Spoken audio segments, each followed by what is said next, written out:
Okay, we are here today at the 96th Street subway station in New York City, here on the Upper West Side, where if you are anything but far, far left, loony, loopy liberal, this would be the belly of the beast.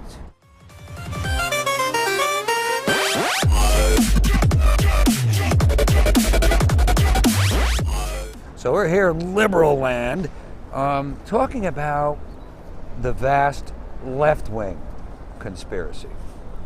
Mark Fabiani was the guy that gave the Clintons the whole term vast right-wing conspiracy.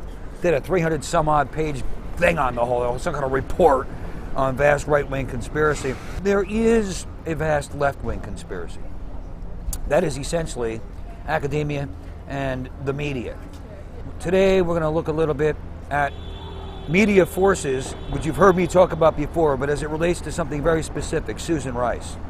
Now there's a man by the name of Mike Cerevich who over the weekend revealed that Maggie Haberman of the New York Times and Eli Lake of Bloomberg were responsible for sitting on the story of Susan Rice having revealed unmasked Team Trump members during the election season last year.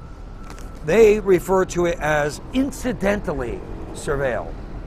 Incidentally, my ass. Incidentally revealed. Yeah, okay, sure. Okay. Senator John McCain was interviewed on this subject at CNN. CNN, by the way, stands for Corrupted News Now. And he was asked all about this. His answer, I think the circumstances indicate that there's a possibility that that request could have been politically motivated. Senator McCain, you think? This is a clear-cut case of so-called journalists sitting on a story because they don't want to say anything against Barack Obama. They don't want to say anything that could in any way show that Donald Trump is correct on any subject. And CNN were to find out about it, they won't touch it with a 10-foot pole unless Fox breaks the story or Drudge. So they sit on these things until somebody comes along and does their job. Then they got no choice, right? So they got to make believe that they're news journalists. They're not. It's all make believe. Yes, it is fake news. You've heard the term yellow journalism. This is jello journalism. Susan Rice did go after Trump team members in the 2016 U.S. presidential election cycle at Trump Tower. She went after them. They weren't incidentally surveilled. If you believe that one, well, hell, let's just go ahead and believe that rain doesn't really fall from the sky. Oh, that was incidentally surveilled. We were really after the bad Russians. Senator John McCain also talked of centipedes. This is a centipede. Other shoes will drop in this complicated scandal or this complicated controversy. Pretty clever analogy there, Senator McCain. It's not as complicated as he's making it out to be as a Republican senator. And let me tell you this. If this was when Barack Obama was coming in and George Bush had just left, and they were talking about the Bush White House had done anything even remotely like this when it came to Obama's election bid in 2008, every Democrat U.S. senator would be out there calling for blood. Of course they covered this story up, and of course Susan Rice was after Team Trump members, of course. And by the way, let's not forget that Susan Rice went on 5 Sunday morning shows saying it was just a video that caused the death of Ambassador Christopher Stevens. That was a pack of lies. Can this woman, she's a snake in the grass.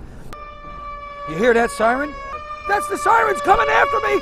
After all, I am on the Upper West Side of Manhattan telling the truth. What Susan Rice, former national security advisor, what she did, really illegal surveillance. And then what do? They make it out to be we were surveilling some Russians that were in Trump Tower, trying to tie Trump in again to the Russians somehow. When this Maggie and this late guy out of a Bloomberg sat on the story until one guy came out and broke it. And then earlier this morning, Eli Lake went ahead and confirmed it because he'd gotten called out.